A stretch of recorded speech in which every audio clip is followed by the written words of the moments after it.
و دلها مهر و ذکرش در زبان باد. درونی دل مکانی مهر الله، خوشا آن دل که بیدار است و آگاه. بدل مهری خدا جا کن همیشه، بکن ذکر خدا هر صبح و بیگاه. همه سیم و زرت کارت نآید، به ثروت افتخار هم نباید.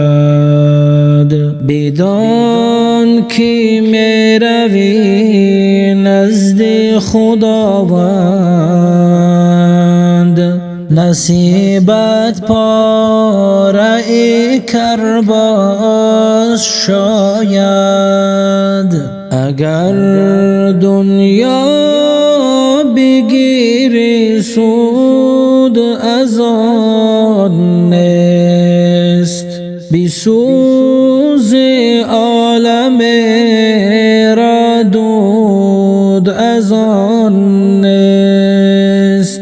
بدان این که جهان را ساخت الله،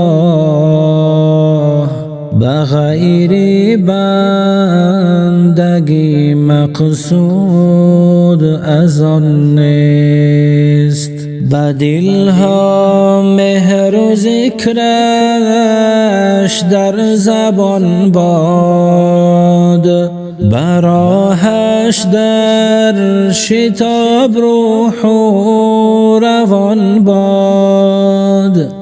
همه دستور الله است و قرآن،